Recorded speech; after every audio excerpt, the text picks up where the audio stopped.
కొత్త best stories తెలుగుకి స్వాగతం. ఇక్కడ మీరు కుటుంబ, భక్తి మరియు తాత్విక కథలను విన.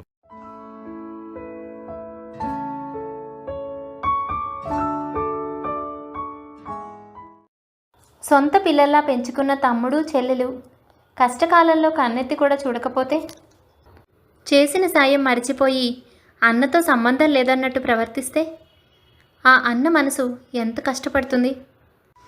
వారి కోసమే తన జీవితాన్ని ధారపోసిన అన్నా వదిన వారి వల్లనే అప్పుల పాలైనప్పుడు బాధ్యత తీసుకొని తమ్ముడు చెల్లెల్ని చూసి వారు ఎంత కుంగిపోతారు. కానీ మన కథలో ఆంజనేయులు కష్టంలో కూడా సంతోషాన్ని మాత్రం వీడలేదు. ఎందుకు? అసలు మనిషికి నిజమైన సంతోషం ఏమిటి? మనిషి జీవన విధానంలో ముఖ్యమైన సిద్ధాంతం. దానిని వివరించడమే ఈ కథ యొక్క ముఖ్య ఉద్దేశం. కథను పూర్తిగా చూడండి. మీ అభిప్రాయాన్ని తప్పకుండా కామెంట్ చేయండి. ఇక కథలోకి వెళదాం. ఇతని పేరు ఆంజనేయులు. ఆంజనేయులు భార్య సుగుణ. ఆంజనేయులు తండ్రి తను యుక్త వయసులో ఉండగానే చనిపోయాడు. తనకు ఒక చెల్లెలు ఒక తమ్ముడు ఉన్నారు. అయితే తండ్రి చనిపోయే సమయానికి వాళ్ళిద్దరూ చాలా చిన్నపిల్లలు. ఆంజనేయులు మాత్రం అప్పటికి ఒక చిన్న ప్రైవేటు ఉద్యోగంలో స్థిరపడ్డాడు. చెల్లెలు తమ్ముడు బాధ్యత ఆంజనేయులు తీసుకున్నాడు. ఎంతో కష్టపడి వాళ్ళిద్దరినీ పెంచి పెద్ద చేశాడు. ఆంజనేయులు భార్య సుగుణ సొంత పిల్లల్లా వాళ్లను చూసుకునేది. వాళ్లను చదివించడం కోసం, వారికి కావలసినవి సమకూర్చడం కోసం సుగుణ ఆంజనేయులు వాళ్ళ కోరికల్ని ఆశల్ని అన్నిటినీ వదులుకున్నారు. ఏమండి, చాలా రోజులైంది. ఈసారైన పండక్కి కొత్త బట్టలు కొనుక్కుందాం. రాముకు కొత్త బ్యాగ్ కూడా కొనాలి. పాపం వాడు కూడా ఉన్న 2 జతల్ని అటు తిప్పి ఇటు తిప్పి వేసుకుంటూ గడుపుతున్నాడు. మనమంటే అర్థం చేసుకుంటాం, చిన్నపిల్లాడు కదండి. అయినా మీరు నేను కూడా అవస్థ పడుతున్నాం కదా. ఈసారి పండక్కు మంచి కొత్త బట్టలు కొనుక్కుందాం.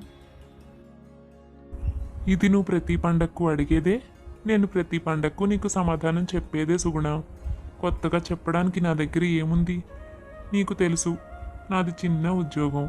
వచ్చే జీతంతోనే మన కుటుంబం, తమ్ముడిని చెల్లెల్ని కూడా చూసుకుంటున్నాను. నువ్వన్నదంతా నిజమే, కానీ ఈ నెల కూడా ప్రతిసారిలాగానే ఖర్చులన్నీ తయారుగా ఉన్నాయి. ఈ నెల సరస్వతికి స్కూల్లో ఫీజు కట్టాలి. రమేష్ కూడా ఏదో పోటీ పరీక్షలకు తయారవుతానన్నాడు, దానికి కూడా చూడాలి. తప్పదు కదా. వాళ్ళిద్దరూ స్థిరపడిన తర్వాత మనం కూడా కావలసినవన్నీ చేసుకోవచ్చు. చదువుకునే పిల్లలు. ఇప్పుడు వాళ్ళ అవసరాలు తీర్చడం మన బాధ్యత. తప్పేదేముంది? రాము కంటావా? ఏదో ఒక రకంగా వాడికి కొంటానులే. కొత్త బ్యాగు మాత్రం నేను తీసుకురాలేను. ఏదో ఒకలా పాతదానిని కుట్టించుకొస్తాను. అది ఇలా ఇవ్వు. ఇలాగే ప్రతి పండక్కి ప్రతి అవసరానికి రాజీపడి బ్రతకడం ఆంజనేయులకు సుగుణకు బాగా అలవాటైపోయింది. కుటుంబ భారం తల మీద పెట్టుకున్నప్పుడు సొంత అవసరాలు, సొంత కోరికలు ఉండవు కదా. తండ్రి వారికి ఒక ఇంటిని మాత్రం మిగిల్చాడు. ఆ ఇంట్లోనే వాళ్ళందరూ కలిసి ఉండేవారు. చాలా ఏళ్ళు గడిచిపోయాయి. తమ్ముడు చెల్లెలు పెద్దవాళ్ళైపోయారు. సరస్వతి కూడా చదువు పూర్తి చేసుకుంది. అలా సరస్వతి బాగా చదువుకొని మంచి ఉద్యోగస్తున్నే పెళ్లి చేసుకుంది. రమేష్కు కూడా మంచి ఉద్యోగం లభించింది. అత్తారింటికి వెళ్ళిపోయిన చెల్లెలు అక్కడ ఎంతో సంతోషంగా ఉంది అన్న సంగతి తెలిసి ఆంజనేయులు సుగుణ చాలా సంతోషించారు. అలాగే రమేష్కు కూడా ఒక మంచి సంబంధం చూసి పెళ్లి చేశారు. అక్కడితో ఆంజనేయులకు సుగుణకు ఆ బాధ్యతలు తీరిపోయాయి. కొడుకు కూడా పెద్దవాడయ్యాడు. తన చెల్లెలు సరితను బాగా చూసుకునేవాడు. ఇప్పుడు మనశ్శాంతిగా ఉంది సుగుణ. చెల్లెలు తమ్ముడు బాధ్యతలు తీరిపోయినట్టే. ఇక మనకు ఏ కష్టం వచ్చినా రమేష్ అండగా ఉంటాడు. సరస్వతి ఎలాగూ మంచి కుటుంబంలోకి వెళ్ళింది. వాళ్ళు తనని ఎంతో ప్రేమగా చూసుకుంటున్నారు. ఇక మన బాధ్యతలన్నీ తీరిపోయినట్టే. రాము కూడా చదువు పూర్తి చేసుకున్నాడు. సరితను ఎంతో బాగా చూసుకుంటున్నాడు. ఇక మనకేం కావాలి చెప్పు? ఈసారి నుంచి నువ్వు ఏది అడిగితే అది కొనిపెడతాను. త్వరలోనే రాముకు కూడా మంచి ఉద్యోగం వస్తుంది అనుకుంటున్నాను. ఆ తర్వాత ఒక్కొక్కటిగా మనం కూడా అన్నీ అమర్చుకోవాలి. చిన్నప్పటి నుంచి అనుకునేవాడిని ఒక సొంత ఇల్లు కట్టుకోవాలి, ఇంటి నిండా సామాను కొనుక్కోవాలి అని. కానీ పరిస్థితులు నాకు సహకరించలేదు. తండ్రి చిన్నతనంలోనే చనిపోవడం, చెల్లి తమ్ముడి బాధ్యత మీద పడడం వల్ల నేను అనుకున్నది ఏది చేయలేకపోయాను. మరి ఇప్పటికైనా నేను అనుకున్నవన్నీ జరుగుతాయో లేదో. అవును, నిజమేనండి. ఆడపిల్ల అత్తారింట్లో ఏ కష్టం పడుతుందో ఏమో, ఎన్ని సమస్యలు ఎదుర్కోవలసి వస్తుందో అని నేను ఎప్పుడు బెంగపడుతూ ఉండేదాన్ని. సరస్వతి గురించి తెలిసిన తర్వాత నా మనసు తేలిక పడింది. చాలా సంతోషంగా ఉంది. మీరన్నట్టు ఇకపై మనకు ఏ సమస్యలు లేకుండా సంతోషంగా ఉండాలి. మనం కూడా ఆనందంగా గడపాలి. సరస్వతి పెళ్లి కోసం, రమేష్ చదువు కోసం ఇల్లు తాకట్టు పెట్టాం కదా, దానిని విడిపించుకోవాలి. రామును సరితను ఓ దారిలో పెట్టాలి. అప్పుడు పూర్తిగా మనశ్శాంతిగా ఉండొచ్చు.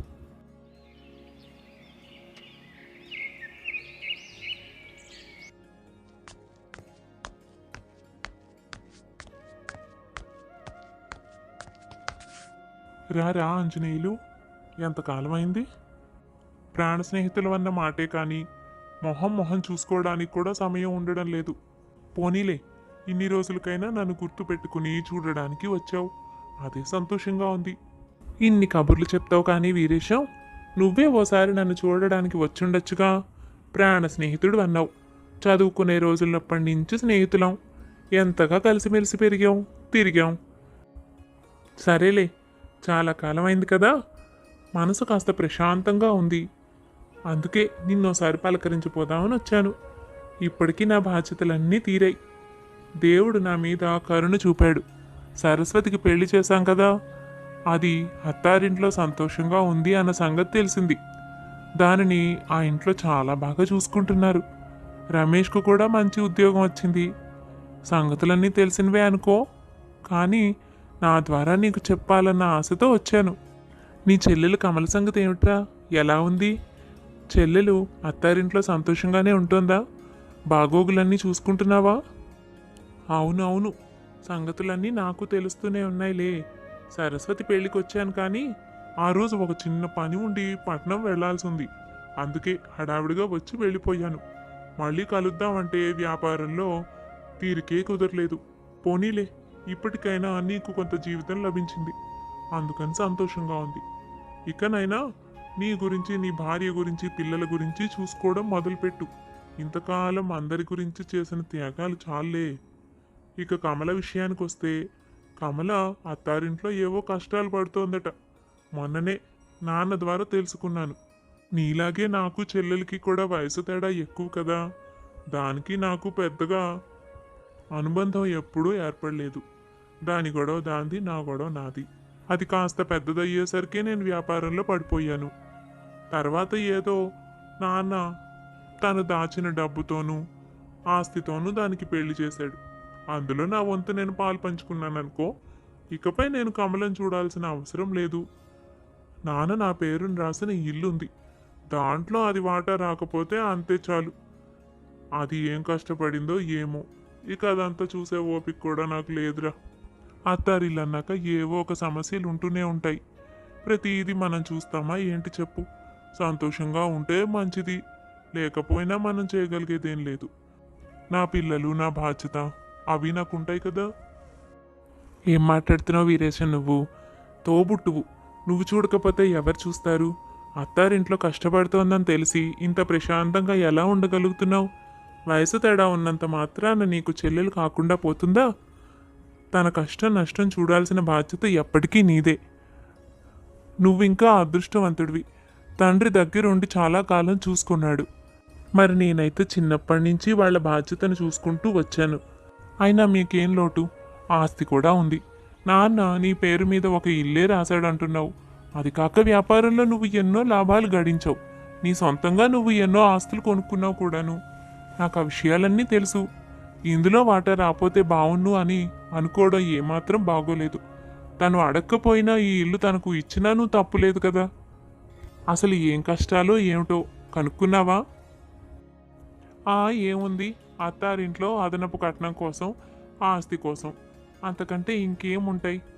కట్నం ఇచ్చి ఆస్తి కూడా దాని పేరుని రాసి పెళ్లి చేశాడు నాన్న. ఇంకా ఇప్పుడు అదనపు కట్నం అంటూ దాన్ని వేధిస్తే మేం మాత్రం ఏం చేయగలుగుతాం? చిన్న కొద్దీ అడుగుతూనే ఉంటారు. నీకు తెలీదు ఆంజనేయులు, నేను వద్దన్నా కూడా వినకుండా నాన్న ఇంకా ఖర్చు పెట్టి ఘనంగా పెళ్లి చేశాడు. అంతకంటే ఇంక మేం మాత్రం చేసేదేముంది? ఏదో ఒకలాగా అక్కడ అదే సర్దుకుని కష్టపడి బ్రతకాలి. మేము ఒకటిస్తే వాళ్ళు ఇంకోటి అడుగుతారు. ఎప్పుడూ ఎవ్వరూ కూడా ఇచ్చిన దాంతో తృప్తి పడరు కదా. ఏది ఏమైనా చెప్పు వీరేశం, నువ్వెన్ని చెప్పినా నువ్వు అన్నదానికి నేను సమర్థించలేను. ఎందుకంటే మన తోబుట్టువులను చూసుకునే బాధ్యత మనదే. అందులోనూ నీకు ఒక్కగానొక్క చెల్లెలు. ఆమె బాగోగులు చూడక నువ్వు సాధించేదేముంది? ఏదో నీ చాదస్తాం, నువ్వు ఇలాగే ఆలోచిస్తావు. నాకు తెలియందేముంది? ఒకప్పుడు నేను కూడా నీకు చెప్పాను, చెల్లిని తమ్ముడిని ఎవరింట్లో అయినా పెట్టి నువ్వు నీ భార్య సుఖంగా ఉండండి రా అని. నా మాట విన్న పాపాన్ని పోయావా? మీతో పాటే ఉంచుకుని నానా కష్టాలు పడ్డావు. నీతో పాటు నీ భార్యను కూడా కష్టాల పాలు చేసావు. ఇప్పుడు నీకేం దక్కింది? సరస్వతికి పెళ్లి చేశావు, రమేష్కు ఉద్యోగం వచ్చింది, ఉన్న ఒక్క ఇంటిని తాకట్టు పెట్టావు. ఇంకో కొన్ని రోజుల్లోనే ఆ అప్పు నువ్వు తీర్చాల్సి ఉంది. లేదంటే ఇల్లు వాళ్ళు స్వాధీనం చేసుకుంటారు. అసలు ఆ సంగతి గుర్తుందా నీకు? ఇప్పుడు ఆ విషయానికి వస్తే, అసలు నీకు సరస్వతి కానీ రమేష్ కానీ సహాయం చేస్తారని నువ్వు అనుకుంటున్నావా? ఇంత కష్టపడి పెంచి పెద్ద చేశానంటున్నావు కదా, కానీ వాళ్ళు వాళ్ళ స్వార్థమే చూసుకుంటారు. అప్పుడు తెలుస్తుంది నీకు జీవితం అంటే ఏమిటో. కొద్ది రోజులకే ఇల్లు తాకట్టు నుండి విడిపించుకోవాల్సిన పరిస్థితి ఉంది అన్న సంగతి గుర్తొచ్చింది ఆంజనేయులకు. కానీ వీరేశం మాటలను ఆంజనేయులు అంగీకరించలేదు. సరస్వతి రమేష్ తనను ఖచ్చితంగా ఆదుకుంటారన్న నమ్మకంతో ఉన్నాడు ఆంజనేయులు. వీరేశానికి తాను చెప్పవలసిన సమాధానం చెప్పి అక్కడి నుండి బయలుదేరి ఇంటికి వెళ్ళాడు. సంగతంతా సుగుణతో చెప్పాడు. ముందుగా రమేష్ను డబ్బు సర్దమని అడగాలని వాళ్ళిద్దరూ అనుకుంటారు.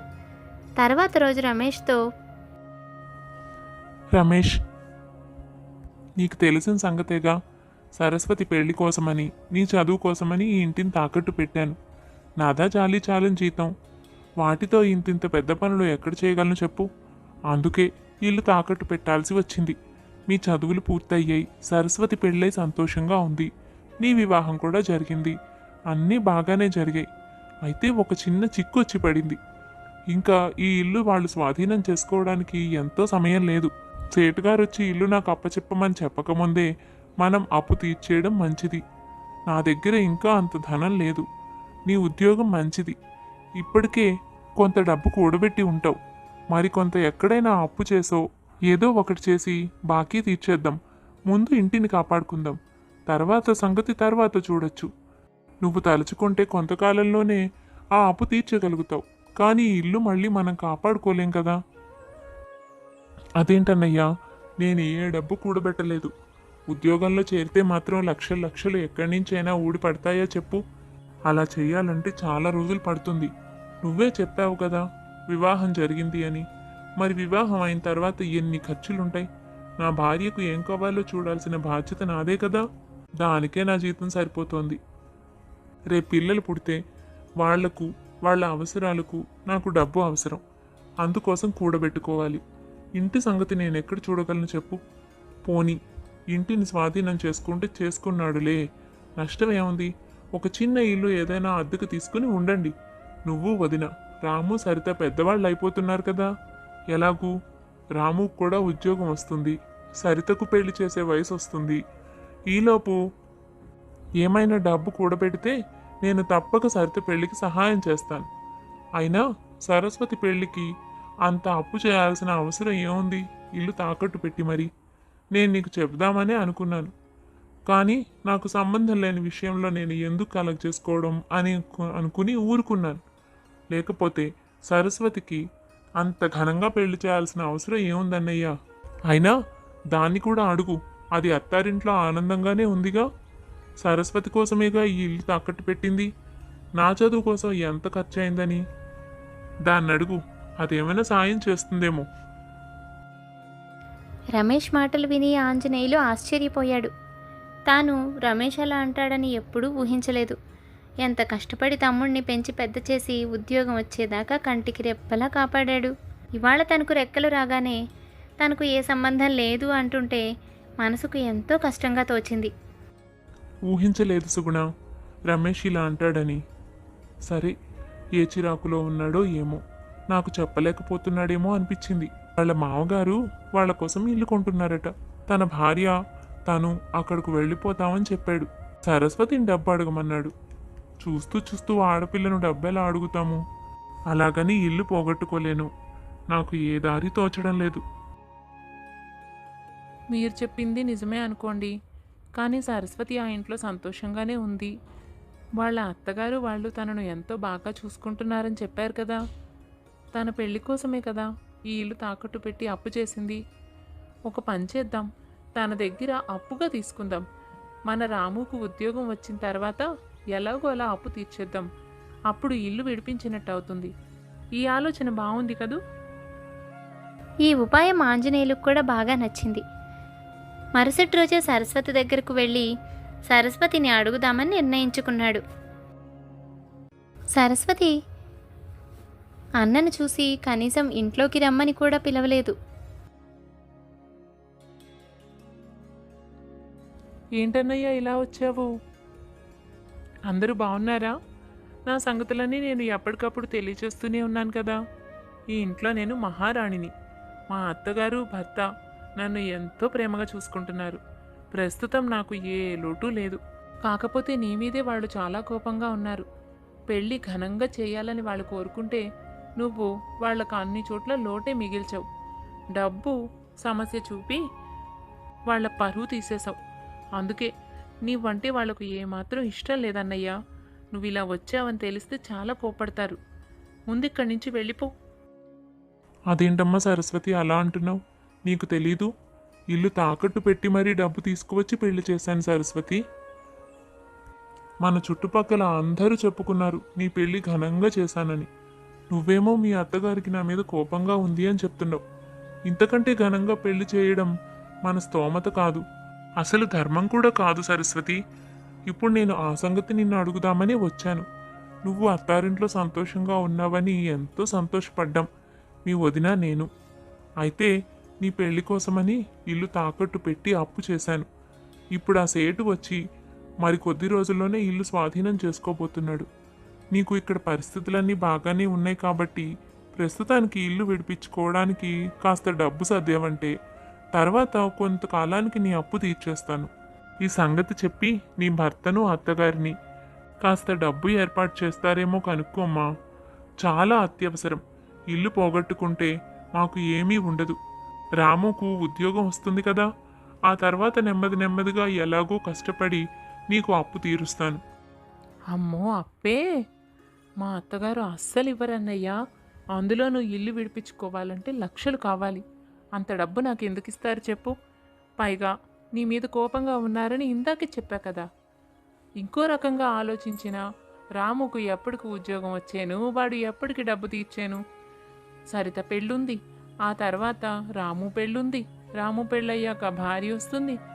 ఇవన్నీ ఆలోచిస్తే మా అప్పు సంగతి మేము మర్చిపోవాల్సిందే. అయినా ఆడపిల్ల దగ్గరకు వచ్చి డబ్బు అడగడం ఏమాత్రమైనా న్యాయంగా ఉందా? ఎంత అవసరమైతే మాత్రం మరి ఇలా అడుగుతారా అన్నయ్య? నువ్వు డబ్బు కూడబెట్టి ఉండుంటే బాగుండేది. చెల్లెలి పెళ్లి చేయాలని నీకు ఎప్పటినుంచో తెలుసు. అటువంటప్పుడు డబ్బు కూడబెట్టకుండా ఇల్లు తాకట్టు పెట్టుకున్నది నువ్వు. దాంతో నాకేం సంబంధం? అయినా రమేష్ ఉన్నాడుగా అన్నయ్య, తనను అడిగి ఉండవలసింది. తన చదువు కోసం కూడా ఖర్చు పెట్టావుగా. మగపిల్లాడు, తను ఇవ్వడు కానీ ఆడపిల్లను నేను ఇవ్వాలా? ఇదెక్కడి న్యాయం? నేను ఈ మాట అడిగానంటే మా అత్తగారి దగ్గర నా పరువు పోతుంది. నన్ను ప్రేమగా చూసుకుంటున్నారు. అందులో నుంచి నన్ను బయటకు లాగకు. అందుకే ఎప్పుడు మిమ్మల్ని రమ్మని నేను ఉత్తరం కూడా రాయడం లేదు. నాకెప్పుడైనా కుదిరితే నేనే వస్తాను. మీరు మాత్రం ఇంకెప్పుడు ఇక్కడికి రాకండి. సరస్వతి మాటలకు ఆంజనేయులకు కళ్ళు తిరిగాయి. అసలు తను అనుకున్నదేంటి? రమేషు సరస్వతి వాళ్లకు అండగా ఉంటారని కోరుకున్నాడు. చిన్నతనం నుంచి వాళ్లను బాధ్యతగా చూసినందుకు ఎంతో గౌరవిస్తారని అనుకున్నాడు. వాళ్ళ ఇద్దరి మాట తీరులను అది తనకు కనిపించలేదు. సరస్వతి వాళ్ళ అత్తగారికి ఇష్టం లేదు అని చెబుతున్నా పైకి లోపల మాత్రం తనకే ఇష్టం లేదు అన్న సంగతి బాగా అర్థమైంది ఆంజనేయులకు. చేసేది లేక తిరిగి ఇంటి దారి పట్టాడు. ఏం చేయాలో పాలుపోలేదు. ఆంజనేయులు, నేను చెప్పిన దాని గురించి ఏం ఆలోచించావు? మీ ఇల్లు స్వాధీనం చేసుకోవడానికి సేటు సిద్ధంగా ఉన్నాడు. నీకు తెలుసు, ఎప్పటి నుంచో అతని కన్ను మీ ఇంటిపై ఉంది. అవసరం వచ్చి తాకట్టు పెట్టావు. ఇప్పుడు అదే అవకాశంగా తాను కూడా ఇల్లు స్వాధీనం చేసుకోవడానికి ఆనందంగా ఎదురు చూస్తున్నాడు. మరి నీ సంగతి ఏమైంది?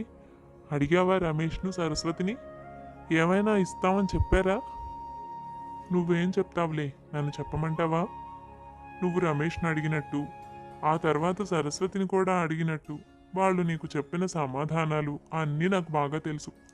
అదిగో ఈరోజేగా మీ తమ్ముడు తన భార్యతో సహా కలిసి తన కొత్త ఇంటికి వెళ్ళబోతున్నాడు. ఈ విషయాలన్నీ తెలిసాయిలే. సరస్వతి నీకు రూపాయి ఇవ్వడం కుదరదని చెప్పి పంపించేసింది కదూ. అంతే, నేను చెప్పలేదు? నువ్వు మొదటి నుంచి వాళ్ళని చూసుకోవడం పనిగా పెట్టుకుని నీ సొంత అవసరాలన్నిటినీ పక్కన పెట్టావు. పాపం, నీ పిల్లలనైనా ఏ రోజైనా సంతోషంగా చూసుకున్నావా నువ్వు? ఎప్పుడు వాళ్ళకు కూడా కష్టమై మిగిల్చి తమ్ముడికి చెల్లికి ధారపోసావు. ఇప్పుడు ఏం జరిగింది? నిన్ను అదే విధంగా ఆదరించడానికి వాళ్ళు ఏమైనా తయారుగా ఉన్నారా? ఇదే జీవితం అంటే.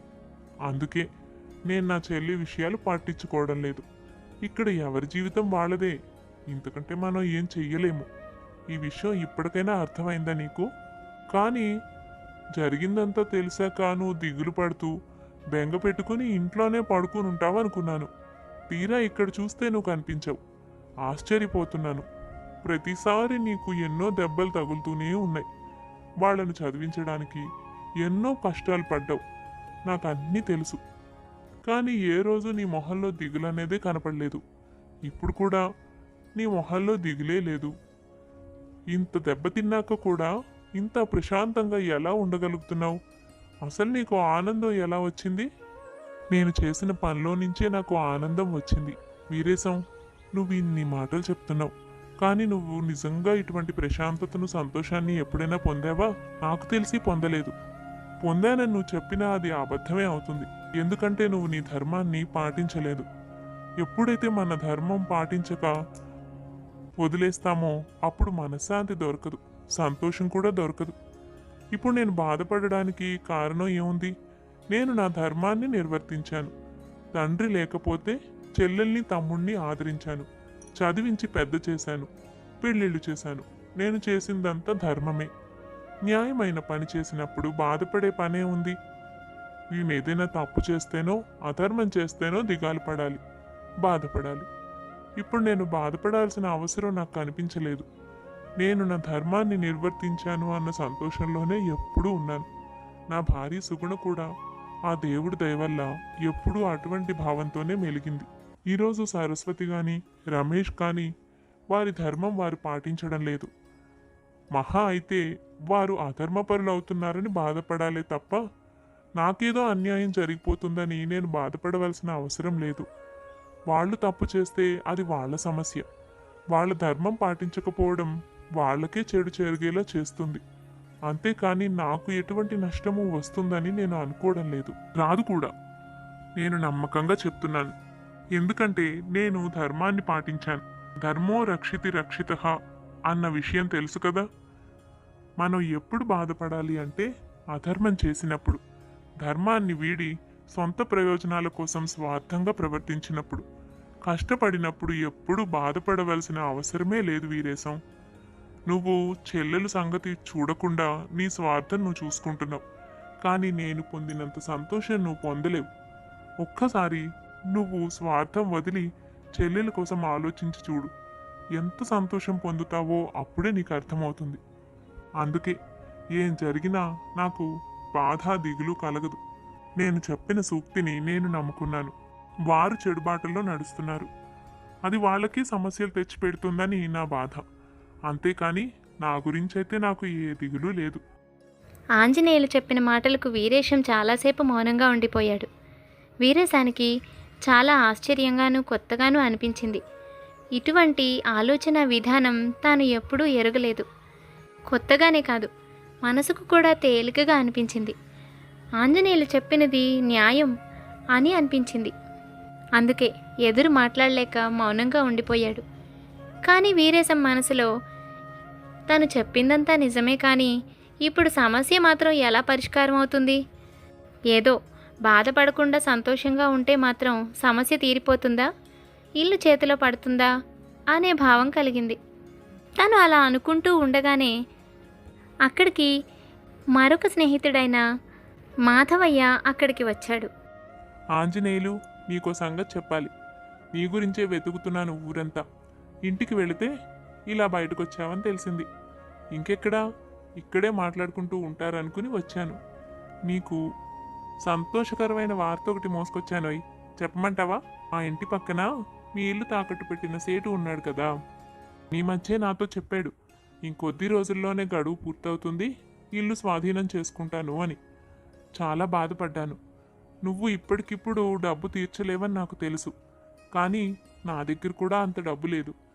ఇల్లు స్వాధీనం చేసుకుంటే ఎంత బాధపడతావో నాకు తెలుసు. అయితే ఇవాళ సేటు అతని భార్య బయలుదేరి అమెరికాకి వెళ్ళారు. ఎందుకంటే వాళ్ళ అబ్బాయికి ఏదో అస్వస్థతగా ఉందని వెంటనే రావాలని కోడల నుండి ఫోన్ వచ్చింది. అంతేకాదు, కోడలు గర్భవతి కూడా అట. కోడలి పుట్టింటి వాళ్ళకి వెళ్ళే పరిస్థితి లేదట. అందువల్ల ఎట్టి పరిస్థితుల్లోనూ వాళ్ళు వెళ్ళి తీరాల్సిందే. అందుకే నిన్నంతా హడావిడిగా మొత్తం సర్దుకుని బయలుదేరి వెళ్ళిపోయారు. ఈ హడావిడిలో నీ ఇల్లు తాకట్టు సంగతి అతనికి ఏం గుర్తుంటుంది? మర్చిపోయాడు. వాళ్ళు రావడానికి కనీసం సంవత్సరమైనా పడుతుంది. కోడలు, ఆ తర్వాత డెలివరీ, ఆ తర్వాత మళ్ళీ చంటి పిల్లాడు, ఇలా అన్ని హడావిళ్ళు అయిన తర్వాతే తిరిగి వస్తారట. నీకు సంవత్సరం గడువు పొడిగించబడింది. అదృష్టవంతుడివి. ఈలోపు రాముకు ఏదో ఒక ఉద్యోగం రాకపోదు, ఎలాగోలా అప్పు తీర్చలేకపోరు. నేనన్నది నిజమే కదా? ఆంజనేయులు, ఇవాళ నీ వల్ల నేను ఒక గొప్ప విషయం తెలుసుకున్నాను. ధర్మో రక్షితి రక్షిత అనే విషయం చిన్నప్పటి నుంచి నేర్చుకుంటున్నదే, తెలిసినదే అయినా అది నేను ఎప్పుడూ సరిగా అర్థం చేసుకోలేదు. ఇవాళ నీకు జరిగింది చూశాక నాకు బాగా అర్థమైంది. నిజమే, ధర్మాన్ని ఆచరించినప్పుడే అంతటి ఆనందం కలుగుతుందనుకుంటా. నువ్వు చెప్పింది అక్షరాల నిజం. నేను ఎప్పుడూ ఇటువంటి ఆనందాన్ని పొందలేదు, ఇలాంటి ప్రశాంతతను చూడలేదు. వ్యాపారం చేసుకుంటున్నాను, సంపాదించుకుంటున్నానే కానీ ఎప్పుడూ ఏదో ఒక దిగులుతోనో బాధతోనో ఉంటున్నాను. ఇకపై నేను నా ధర్మాన్ని ఆచరిస్తాను. ఇటువంటి విషయం ఇవాళ తెలుసుకున్నందుకు నాకు చాలా సంతోషంగా ఉంది. మన ఊర్లో జాతర జరిగినప్పుడు మీ పిల్లలిద్దరినీ చూశాను. రాము కూడా నీలాగే సరితను కంటికి రెప్పలా కాపాడుకుంటున్నాడు. వాడికి కూడా నువ్వు నీ సంస్కారాన్ని, ధర్మాన్నే నేర్పావన్నమాట. ఆ రోజు నేను చూసి నవ్వుకున్నాను, కానీ ఇప్పుడు గర్వపడుతున్నాను. పోనీలే, నువ్వు అనుకున్నట్టుగానే ఈలోపు రాముకు ఉద్యోగం రావడం, మీ కష్టాలన్నీ తీరడం, ఇంటిని కాపాడుకోవడం అన్నీ జరుగుతాయి. అంతేకాదు, నీకు ఏం కావాలన్నా చెప్పు, నేను సాయం చేస్తాను. ఇప్పుడే నా చెల్లెల్ని కూడా క్షేమ సమాచారాలు కనుక్కొని దానికి ఏం కావాలన్నా చూసి పెడతాను. నేను కూడా ఇటువంటి ఆనందం పొందొద్దు? అదండి సంగతి. ఆంజనేయులు ఎందుకు ఆనందంగా ఉన్నాడో మీ అందరికీ అర్థమైందా? నిజమే, మన ధర్మం మనం ఆచరించడంలోనే నిజమైన సంతోషం ఉంటుంది. అందులోనే పొందాలి కూడా. ఇంకెక్కడైనా వెతుక్కుంటే ఆనందం ఎప్పటికీ దొరకదు. ధర్మాన్ని ఆచరిస్తున్నప్పుడు ఫలితాలు వాటంతటా అవే వెతుక్కుంటూ వస్తాయి. ఆంజనేయులు చెప్పినట్టు ధర్మో రక్షితి రక్షితః అనేది ఒక సూక్తి మాత్రమే కాదు, మన జీవన విధానంలో కలుపుకోవాల్సినంత గొప్ప విషయం. కథ మీకు కూడా నచ్చింది కదూ? అయితే తప్పకుండా లైక్ చేసేయండి. మరి ఇంకెన్నో మంచి మంచి కథల కోసం మా ఛానల్ని సబ్స్క్రైబ్ చేసుకోండి. మరొక మంచి కథతో మళ్ళీ కలుద్దాం.